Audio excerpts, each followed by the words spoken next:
আজকের এই গল্পটি গল্প নয়, যেন এক সত্য ঘটনা।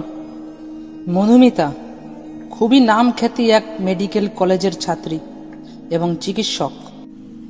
মাত্র 31 বছর বয়সে সে একজন সুলভ চিকিৎসক। একটা বড় মেডিকেল কলেজে সে চাকরি করে এবং পেশেন্টও দেখে। তার চিকিৎসায় সুস্থ হয়েছে অনেক বয়স্ক থেকে বাচ্চারা, এবং তার কঠোর পরিশ্রম তাকে যেন তার বহু নাম খ্যাতি এনে দিচ্ছিল। মধুমিতার চিকিৎসায় সকলে খুব সহজেই সুস্থ হয়ে যায়, রোগীরাও যেন তাকে এক নামেই চিনে ফেলেছে। তার লেখা প্রেসক্রিপশনে যে ওষুধগুলো থাকে সেই ওষুধগুলোর দামও যেন কম। সে তার কাজের প্রতি প্রচণ্ড নির্ভরশীল এবং সে তার বাড়িতেও খুব সময় দিতে পারে না, কারণ সে একজন সুলভ ডাক্তার হতে চলেছে। মধুমিতা তার পেশেন্টদের এত দায়িত্ব সহকারে যত্ন করত, যার কারণে রুগীদের কোনো আয়া লাগতো না।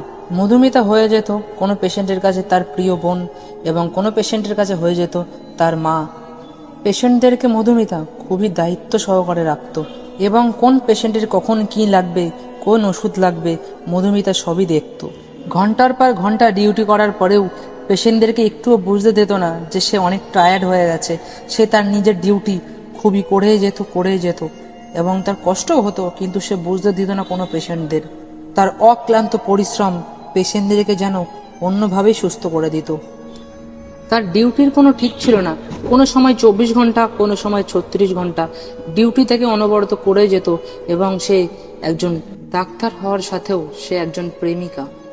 টানা 36 ঘন্টা পরিশ্রম করার পরে সে একটু বিশ্রাম করতে যায়। হঠাৎ তার জীবনে নেমে আসে এক ভীষণ ঝড়। কেউ যেন তাকে আর চোখে ফলো করছে এবং তাকে নিয়ে খুবই নোংরা চিন্তা ভাবনা করছে।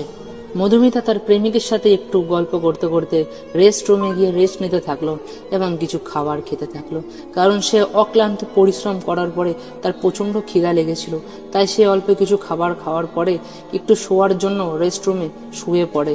কিছুক্ষণের জন্য ক্লান্তি দূর করার জন্য সে একটু ফোন চালিয়ে নেয়। ফোনটাও যেন তার চালাতে ইচ্ছা করছিল না, কারণ সে 36 ঘন্টা টানা ডিউটির পরে তার প্রচন্ড চোখে ঘুম নেমে আসে। এই ঘুমের কারণেই সে অক্লান্ত পরিশ্রম করার পরেই সে একটু ঘুমিয়ে পড়ে। এরই মাঝে হয়ে যায় এক বিরল ঘটনা। সেই ঘটনাটিকে তুলেই আমরা এই গল্পটাকে ধরে উঠেছি। এর মধ্যে চলে আসে একটি অশ্লীল অমানবিক লোক। এই লোকটি সেই ছিল যে মধুমিতাকে অনেক দিন ধরেই ফলো করত। এই রাতের অন্ধকারে মধুমিতার রেস্টরুমে এই লোকটি কিভাবে যে চলে আসে কেউ সেটা বুঝতে পারেনি। লোকটি আর চোখে চারি সাইডে দেখে নেয় কেউ নেই তো, এবং সে আরো অন্য কাউকে যেন ডেকে নেয়, কারা যেন তার সাথে আরো এসেছে। হঠাৎ দেখতে পায় একজন মহিলা সাথে আরেকটা ছেলে। ছেলেটি যেন খুবই অল্প বয়সের, এবং লোকটি তার দুজন সহকর্মীকে বুঝিয়ে দেয় কি কি করতে হবে মধুমিতার সাথে, কোথায় কি দাঁড়াতে হবে, কোথায় কি দেখতে হবে, কোথায় সিসিটিভি ক্যামেরা আছে। খুবই সাবধানতার সাথে লোকটি জানতো লোকটি কারণ এখানে মাঝে মাঝে আসতো।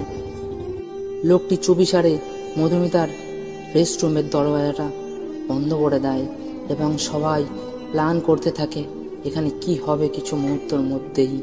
মধুমিতা এটা উঠে বুঝতে পারেনি, কারণ সে ক্লান্তির জন্য প্রচন্ড ঘুমিয়ে পড়েছিল। তার চোখে এতটাই ঘুম যে তার চারপাশে কি হচ্ছে, সে যে এই জীবনের শেষ জীবন তার, সে সেটা জানতো না।